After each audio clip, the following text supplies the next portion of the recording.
Hello बच्चों, मैं अनुराधा जैन हिंदी कक्षा में आपका स्वागत करती हूँ। आज मैं आपको करवाने जा रही हूँ पत्र लेखन। हिंदी पत्र लेखन का पार्ट 1 अनौपचारिक पत्र आज हम इस वीडियो में करने जा रहे हैं। पत्र लेखन या पत्राचार का अपना महत्व है। चाहे हम किसी रिश्तेदार को पत्र लिखें या किसी सगे संबंधी को। इतना ही नहीं, हमें विभिन्न विभागों में अधिकारियों को भी समय समय पर पत्र लिखने की आवश्यकता पड़ जाती है। तो चलिए शुरू करते हैं आज का पाठ। पत्र लेखन को दो भागों में बांटा जाता है। अनौपचारिक पत्र, जिसे हम व्यक्तिगत पत्र या निजी पत्र कहते हैं। ये पत्र हम अपने सगे संबंधियों को, रिश्तेदारों को या मित्रों को लिखते हैं।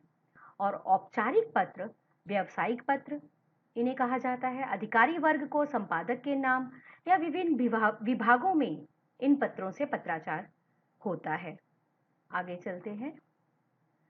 यहाँ पर मैंने देखिए आपको स्लाइड में पत्र के विभिन्न अंग दिखाए हैं। जब भी कोई पत्र लिखा जाता है उसके सभी भागों को आपको लिखना आवश्यक हो जाता है, नहीं तो आपके अंकों में कटौती हो जाती है। भेजने वाले का पता, पत्र की तिथि, ये बहुत ही महत्वपूर्ण है। अधिकतर बच्चे लिखते लिखते पत्र में तिथि लिखना भूल जाते हैं। संबोधन, एड्रेस जिसे कहा जाता है, अभिवादन, मुख्य विषय या सूचना और पत्र पाने वाले का नाम व पता। आगे जाकर मैं इन सब चीजों पर प्रकाश डालूंगी, इन सब भागों पर प्रकाश डालूंगी। देखिए, अनौपचारिक पत्र में जो ध्यान देने वाली बातें हैं उनको मैंने यहाँ पर एक स्लाइड में बहुत बड़ा कर कर दिखा रही हूँ, ताकि आप इन सब चीजों पर बहुत ध्यान से दें और ऐसी कोई भी भूल मत कर दें जिससे कि आपकी परीक्षा में अंक कट जाएं। पहले जो होता है पत्र का की शुरुआत में ही पता और तिथि। देखिए, जब आप परीक्षा भवन में बैठे हैं तो आपको अपने घर का पता लिखने की कोई आवश्यकता नहीं है। वहां पर आप परीक्षा भवन, अपने शहर का नाम, जैसे पानीपत मैंने लिख दिया है, आप जिस शहर में रहते हैं उस शहर का नाम लिखिएगा। एक चीज ध्यान दीजिएगा, अपने शहर की वर्तनी में कोई अशुद्धि नहीं होनी चाहिए। इतना बोर्ड आपसे चाहता है कि हर बच्चा हिंदी में अपने शहर का नाम लिखना तो अवश्य जानता हो। फिर आपको दिनांक या तिथि लिखनी है। यहाँ पर देखिए, मैंने दो तरीकों से बताई है। अगर आप हिंदी गिनती का प्रयोग करते हैं तो बहुत ही अच्छा है, नहीं तो आप अंग्रेजी गिनती का भी प्रयोग कर सकते हैं, कोई प्रॉब्लम नहीं है। पर यहाँ यहाँ देखिए दो तरीके दिखाए हैं, 20 मई कोमा 2020, और इस तरह से भी आप तिथि को दिखा सकते हैं। आपकी सुविधा के ऊपर है, जिसमें आप कंफर्टेबल फील करते हैं वैसा ही लिखिएगा। संबोधन, जिसको एड्रेस किया जा रहा है, यहाँ पर मैं पत्र लिख रही हूँ पूज्य दादाजी को। एक उदाहरण के रूप पर मैंने लिया है पूज्य दादाजी। अब जिसको संबोधन कर रहे हैं उसको अभिवादन करना अत्यंत आवश्यक हो जाता है, तो उनको बड़े हैं इसलिए लिखा है सादर प्रणाम। प्रणाम में देखिए यहाँ पर मैंने पूर्ण विराम लगाया है, इसका आप ध्यान दीजिएगा, और पूज्य दादाजी के बाद कोमा है। इसी तरह से मैं फिर वापस आना चाहती हूँ पीछे की ओर। परीक्षा भवन के बाद कोमा है, पानीपत के बाद शहर के नाम के बाद एक पूर्ण विराम आ गया। तो यहाँ इन सब चीजों पर आपको विराम चिन्हों पर ध्यान देना होगा। और समापन, जो बॉडी के बाद जो पत्र को समाप्त किया जाता है, वहां पर आपका रिलेशन दादाजी के साथ क्या है, आप उनके पोते हैं, आपका पोता, फिर आप कोमा डाल रहे हैं और उसके बाद अपना नाम लिखेंगे। आगे चलते हैं। अब जब अनौपचारिक पत्र लिखते हैं उसमें जो मुख्य विषय को आपको किन किन चीजों को ध्यान में रखना है, उस कुछ पॉइंट्स मैं आपको यहाँ पर बता रही हूँ। मुख्य विषय जो होता है उसको अनुच्छेद बनाकर लिखें। पत्र में बहुत सारी बातें हो सकता है आपको कहनी है, तो बहुत सारे अनुच्छेद मत बनाइएगा। एक बड़ा अनुच्छेद बनाकर अपनी बात को स्पष्ट कीजिएगा। पत्र की भाषा सहज, सरल और स्वाभाविक रखें। अनौपचारिक पत्र, जो व्यक्तिगत पत्र होते हैं, इनमें अपनापन होना चाहिए। जब आप किसी मित्र से बात कर रहे हैं, किसी बड़े व्यक्ति से बात कर रहे हैं, छोटे भाई को कोई आप सुझाव देना चाहते हैं, तो आपकी भाषा अत्यंत सरल होनी चाहिए, उसमें अपनापन झलकना चाहिए। पहले उस भाषा को आप आत्मसात कर लीजिए, फिर अपने पत्र में व्यक्त कीजिए। आरंभ में आप हालचाल पूछ सकते हैं, उनका हालचाल पूछा जा सकता है। और अंत में आदर भाव या स्नेह, आदर भाव आप बड़ों के प्रति व्यक्त करेंगे और स्नेह छोटों के प्रति व्यक्त करेंगे। समापन में जब अंत हो रहा है आपके पत्र का, समाप्ति की तरफ, पत्र की बाईं ओर ही आपको अपनी अवस्था के अनुकूल शब्दों का चुनाव करना है। आपको अपनी अवस्था के अनुकूल शब्दों का चुनाव करते हुए पत्र का समापन करना है। ये कुछ बातें हैं जिनको आपको ध्यान में रखकर अनौपचारिक पत्र लिखने चाहिए। आगे चलते हैं।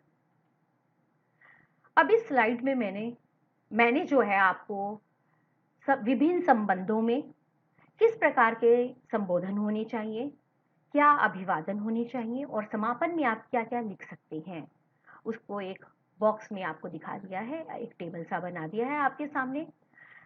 अपने से बड़ों के लिए, जब हम अपने से बड़ों के लिए जैसे चाचा जी, दादाजी, नाना जी, मामा जी, माँ, पिताजी, इन सब के लिए जब पत्र लिखते हैं, तो हमारा संबोधन जो है पूज्य, पूजनीय, आदरणीय, पूज्यवर, इससे ही शुरू होना चाहिए। परीक्षाओं में अधिकतर देखा जाता है कि बच्चे प्रिय दादाजी, प्रिय माताजी, इन सब शब्दों का प्रयोग करते हैं जो अशुद्धिपूर्ण है और अपने अंक गंवा देते हैं। संबोधन के बाद अभिवादन, जिसे बच्चे अधिकतर भूल जाते हैं, उसे लिखना अत्यंत आवश्यक है। आप इन शब्दों का प्रयोग कर सकते हैं। चरण स्पर्श, सादर प्रणाम, प्रणाम, नमस्कार। देखिए, संबोधन के बाद कोमा दिया है और अभिवादन के बाद पूर्ण विराम। मैंने उसे बोल्ड कर दिया ताकि आप उसे सरलता से देख सकें। और समापन में आपका पुत्र, आज्ञाकारी पुत्र, आपका पौत्र, आपका भतीजा, देखिए जो रिलेशन होता है उसके हिसाब से आप लिख सकते हैं। अगर आपको कुछ समझना आए तो आप आपका अपना प्रिय करके अपना नाम लिख दीजिएगा। देखिए, जब बराबर वालों को या मित्रों को पत्र लिखा जाता है तो इन सब संबोधनों का प्रयोग किया जाता है। बराबर वाले आपके कोई चचेरे ममेरे भाई बहन हो सकते हैं, अपने भाई बहन हो सकते हैं, हम उम्र जो होते हैं। और आपके मित्र आपके बराबर के होते हैं, बराबर अवस्था के होते हैं। प्रिय मित्र, प्रिय भाई या बहन, प्रियवर, बंधुवर, इन सब शब्दों का आप प्रयोग कर सकते हैं। इसके बाद अभिवादन में आप स्नेह, सप्रेम नमस्ते, मधुर स्मृति, इसका अभिवादन का प्रयोग कीजिए। और समापन में तुम्हारा और तुम्हारा मित्र, तुम्हारा अपना। देखिए, जब अपने से बड़ों से आप बात कर रहे हैं तो आपका ही शब्द प्रयोग कीजिएगा, पर जब अपने बराबर वाले होते हैं तब हम तुम्हारा सर्वनाम प्रयोग कर लेते हैं। अब सबसे छोटे जो होते हैं, जैसे छोटे भाई बहनों को अधिकतर हमें यही कहा जाता है, छोटे भाई बहन को समय का सदुपयोग करने के लिए एक पत्र लिखिए या उसे पढ़ाई में ध्यान देने के लिए पत्र लिखिए। इस प्रकार के पत्र प्राय आते हैं। तो वहाँ वहाँ पर भी आप क्या लिखेंगे? प्रिय भाई, प्यारी बहन, आयुष्मान, उसका नाम दे सकते हैं, राहुल, आयुष्मान, रौनक, ऐसे करके भी आप संबोधन कर सकते हैं। और फिर अभिवादन में आ जाएगा स्नेह, शुभाशीष, खुश रहो, और मधुस्मृति भी यहाँ पर लगा सकते हैं, कोई समस्या नहीं है यहाँ पर। और समापन में तुम्हारा बड़ा भाई भी लिख सकते हैं, तुम्हारा हितैषी, तुम्हारा शुभेच्छु, तुम्हारा शुभाकांक्षी, इन सब शब्दों का प्रयोग कर सकते हैं। यहाँ पर ध्यान दीजिए, अभिवादन, संबोधन और समापन में जिन शब्दों का आप चयन कर रहे हैं, उनको अपने मस्तिष्क में, उनकी वर्तनी को आप पहले से बिठा लीजिए। उसमें कोई भी अशुद्धि आपकी तरफ से नहीं होनी चाहिए। छोटी-छोटी अशुद्धियां आपके अंकों में कटौती करवाती हैं। अब आगे चलते हैं। ये देखिए, मैंने जो है अनौपचारिक पत्र का एक फॉर्मेट बनाकर आपके सामने रख दिया है, ताकि आप बड़ी सरलता से इसको समझ सकें। और जो यहाँ पर खाली लाइन दे दी है, यहाँ पर विषय वस्तु की जगह है। जैसा पत्र होता है उसी के हिसाब से उसमें आप विषय को भर सकते हैं। यहाँ पर देखिए, ये मान लीजिए मेरा A4 पेपर है, आपका ये मार्जिन है दोनों तरफ में। आप मार्जिन के हिस्से में कुछ भी नहीं लिखिएगा, मैंने पहले भी आपको बताया है, फिर भी मैं बताना चाहती हूँ। और पत्र लिखते हुए हमेशा नए पन्ने से ही शुरू कीजिएगा। नए पन्ने का प्रयोग बहुत बहुत आवश्यक है। यहाँ पर देखिए, स्टार्टिंग में ही मैंने क्या किया है, शुरुआत की है, परीक्षा भवन हावड़ा। यहाँ पर देखिए थोड़ा सा गैप दे दिया, आप एक लाइन छोड़ दीजिएगा। तिथि लिखने के मैंने दिनांक लिखने के दो तरीके बताए हैं। ये जो जरूरी नहीं आप तिथि शब्द का प्रयोग करें, इसके बिना भी आप केवल दिनांक लिख दीजिए, नंबरिंग डाल दीजिए, आपका सही होगा। आदरणीय दादाजी, कोमा है, सादर प्रणाम, पूर्ण विराम है। उसके बाद जैसे कि कहा हाल चाल पूछते हुए, आशा करता हूँ आप कुशल मंगल होंगे, मैं भी सपरिवार सकुशल हूँ। तो यहाँ पर आपने स्टार्टिंग में एक लाइन जिसे आप प्राय अधिकतर व्यक्तिगत पत्रों में आप जिनका प्रयोग कर सकते हैं। नीचे देखिए, फिर इसके बाद आपका विषय विस्तार यहाँ पर होगा एक पैराग्राफ के रूप में, और अंत जो है उसका समापन कैसे होना चाहिए, आप अपना ध्यान रखना, दादी जी को मेरा प्रणाम कहना। जैसे कि मैंने पिछली स्लाइड में आपको बताया था कि अंत में अपनी अवस्था के अनुरूप ही शब्दों का चुनाव करना चाहिए। दादी जी को प्रणाम कहना, शेष गांव आने पर जब आप उनसे मिलने गांव में जाएंगे, और आपने समापन में क्या लिखा है, आपका लाडला पोता, क्योंकि पोते जो है नटखट होते हैं, लाडले होते हैं, तो यहाँ पे कोमा दिया है, फिर आप अपना नाम लिखिएगा। एक चीज ध्यान दीजिएगा, जब आप बोर्ड की परीक्षा में बैठे होते हैं तो ये अवॉइड कीजिए कि आप अपने घर का पूरा पता लिखने मत बैठिएगा। सिर्फ परीक्षा भवन हो जाने से ही आपके घर का पता हो जाएगा। यहाँ पर इन चीजों का आप ध्यान रखिएगा। ये फॉर्मेट है, यहाँ पर प्रारूप दिखाया गया है। अब मैं आपको पूरा पत्र दिखाऊंगी जो मैंने आपके लिए लिखा है, ताकि आपको सुविधा हो सके, आप जान सकें कि अनौपचारिक पत्र लिखते हुए किन किन बातों का ध्यान रखना चाहिए। यहाँ देखिए, ये पत्र पूरी तरह से तैयार करके मैंने आपके लिए लिखा है। आपका विषय है अपने किसी मित्र को सांत्वना देते हुए पत्र लिखें जिसकी तबीयत अचानक बिगड़ गई है और वह अस्पताल में भर्ती है। आप परीक्षा भवन से लिखते हैं, परीक्षा भवन हावड़ा। यहाँ पे मैंने आपको पता है आपकी 8 जुलाई की परीक्षा है 2020, तो उसी ही तिथि को लिख दिया है। आपको इस तिथि को रट लेना है परीक्षा से पहले, बस इसी को लिखना है आपको। प्रिय मित्र नीरज, सप्रेम नमस्कार। मुझे यह जानकर बहुत दुख हुआ कि तुम्हारी तबीयत अचानक बिगड़ गई और इस समय तुम अस्पताल में हो। ये पत्र की शुरुआत है जिसे आप 1 या 2 लाइन में लिख सकते हैं। अब मूल विषय जो है पूरा उसे बॉडी में हम लेंगे, उसका विषय विस्तार ज़्यादा बड़ा होता है, एक बड़ा पैराग्राफ होगा। अभी पिछले सप्ताह ही मैं तुमसे मिला था, तब सोचा भी नहीं था कि यह सब कुछ हो जाएगा। बीमारी किसी को कभी भी आ सकती है। भगवान की कृपा से तुम आज शहर के सबसे बड़े अस्पताल में अपना इलाज करवा रहे हो। यहाँ के डॉक्टर बहुत होनहार हैं, अवश्य ही तुम्हारी बीमारी का बेहतरीन इलाज करेंगे। बस तुम अपना मनोबल सुदृढ़ बनाए रखना। अपनी पढ़ाई के विषय में चिंता मत करना, हम सभी मित्र सदा तुम्हारे साथ हैं। तुम बस अपने स्वास्थ्य की ओर ध्यान देना। देखना, यह बीमारी तो देखते ही देखते छूमंतर हो जाएगी और हमारा हसमुख नीरू हमारे बीच खिलखिलाता नजर आएगा। अब यहाँ पर देखिए, इन 2 लाइनों का जो मैं प्रयोग कर रही हूँ, यह बीमारी देखते ही देखते, यहाँ पर देखिए एक अपनापन झलक रहा है। व्यक्तिगत पत्रों में कहीं ना कहीं आपका इतना करीबी रिश्ता होता है, जिसे हम लेटर लिखते हैं, उसमें आपकी शब्दावली ऐसी होनी चाहिए कि ऐसा अध्यापक को ऐसा लगे कि बच्चा अपने मन की बात अपने मित्र, अपने माता पिता तक पहुंचाना चाहता है। फिर इसका समापन में देखिए 2 लाइन से समापन कर रहे हैं।